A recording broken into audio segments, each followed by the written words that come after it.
आज मैं आपको सिखाऊंगा कि फायर एक्सटिंग्विशर को यूज कैसे करना है और वो भी 3D एनिमेशन की मदद से। ये एक फायर एक्सटिंग्विशर है और इसको आसानी से यूज करने के लिए एक 4 अक्षरों का छोटा सा कोड बस आपको याद रखना है, PASS यानी पास। देखो, ये फायर एक्सटिंग्विशर आपके स्कूल्स, कॉलेजेस, मॉल्स या पब्लिक प्लेसेस में आपको हमेशा ही डोर या एग्जिट की तरफ मिलेगा। ऐसा इसलिए क्योंकि जब आप आग बुझाने के लिए फायर एक्सटिंग्विशर को दीवार से उतारते हो लेकिन पीछे मुड़ते ही देखते हो कि आग बहुत ज्यादा फैल चुकी है और आपके कंफर्ट जोन से बाहर है, तो आग बुझाने की जगह अपनी जान बचा के भागने का ऑप्शन आपके पास हमेशा ही रहेगा क्योंकि आप ऑलमोस्ट एग्जिट पर ही खड़े हो।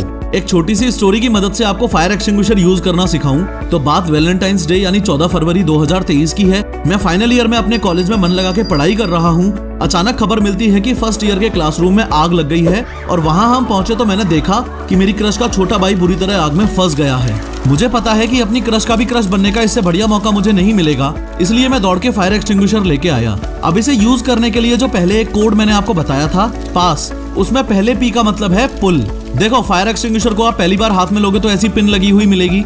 ये एक तरीके से सेफ्टी लॉक है। आपको ये पिन पुल करनी है और फेंक देनी है। ध्यान रहे, किसी फायर एक्सटिंग्विशर में ऐसा ब्लू लॉक भी मिल सकता है। पिन निकलते ही इसको भी निकाल के फेंक देना है। पास में A का मतलब है एम। नेक्स्ट, अब मैं इस होस पाइप को अपने फायर टारगेट पर एम करूंगा, लेकिन ध्यान रहे कि बेटर टारगेटिंग के लिए होस पाइप को एकदम एंड से पकड़ना है। अगेन, पास में पहले एस का मतलब है स्क्वीज। फाइनली अब मैं अपने राइट हैंड से ही इस ट्रिगर को स्क्वीज करूंगा यानी दबाऊंगा और कुछ इस तरीके से एक्सटिंग्विशिंग एजेंट बाहर निकलने लग जाएगा।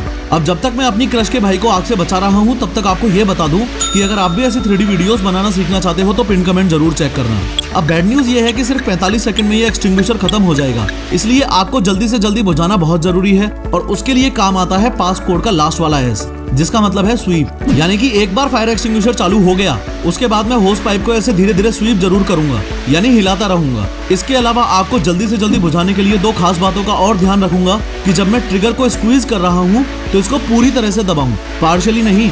दूसरा ये कि होस पाइप को इस तरीके से टारगेट करूं कि एक्सटिंग्विशिंग एजेंट को आग के बेस में मारूं, ऊपर फ्लेम्स में नहीं। कांग्रेचुलेशंस, अब आपको फायर एक्सटिंग्विशर यूज करना आता है, लेकिन अभी भी 3 बातें ऐसी हैं जो अगर आपको ना पता हो तो आप आग मुश्किल ही बुझा पाओगे। नंबर 1, किसी भी फायर एक्सटिंग्विशर का मोस्ट इंपोर्टेंट पार्ट होता है ये प्रेशर गेज। ये प्रेशर गेज आपको बताता है कि एक्सटिंग्विशर चार्ज्ड है भी या खाली पड़ा है, इसलिए पिन निकालने से भी पहले आपको ये कंफर्म करना है कि प्रेशर गेज ग्रीन पर होना चाहिए। नंबर 2, फायर एक्सटिंग्विशर को यूज करते वक्त जैसे जैसे आप आग के नजदीक जाते जाओगे वैसे वैसे आपको नीचे झुकते जाना है। इसके पीछे बहुत ही बेसिक साइंस है।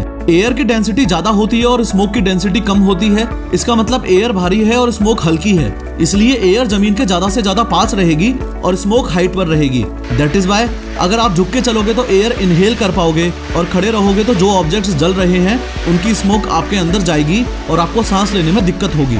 इसलिए जो प्रोफेशनल फायर फाइटर्स होते हैं वो तो स्मोक रूम में क्रॉल करके ही आग बुझाते हैं। नंबर 3, सारे फायर एक्सटिंग्विशर सेम नहीं होते। फायर एक्सटिंग्विशर के ऊपर साफ साफ लिखा होता है कि वो A, B या C में से किस टाइप की आग बुझा सकता है। अगर आप A टाइप फायर एक्सटिंग्विशर को B टाइप की फायर पर यूज करोगे तो कोई फायदा नहीं है, इसलिए समझो कि A, B और C टाइप की फायर का मीनिंग क्या है। देखो, A फायर वो होती है जो लकड़ी, कागज, कपड़े, प्लास्टिक और रबर में लगी हो, या फिर ऐसे याद रखो कि A फॉर ऐश यानी ऐसी चीजें जो जलने के बाद राख छोड़ देती हैं। इस क्लास A फायर के लिए आप पानी भी यूज कर सकते हो, एक्सटिंग्विशर की नीड भी नहीं है। क्लास B फायर वो होती है जो फ्लेमेबल लिक्विड या गैस की वजह से लगी हो, जैसे पेट्रोल से लगने वाली आग या फिर घर में सिलेंडर फटने से लगने वाली आग। क्लास C फायर वो होती है जो एनर्जाइज्ड इलेक्ट्रिकल इक्विपमेंट से लगी हो, जैसे घर में बिजली का तार जलने से लगी हो या मोटर्स या ट्रांसफॉर्मर्स में लगने वाली आग। मैक्सिमम फायर एक्सटिंग्विशर्स तो कॉमन होते हैं जो A, B, C तीनों टाइप की फायर्स में यूज किए जा सकते हैं। जैसे इस वीडियो के डिस्क्रिप्शन में मैंने आपके घर के लिए एक बेस्ट फायर एक्सटिंग्विशर की एफिलिएट लिंक दी है, उसे जरूर खरीद के घर में रख लेना।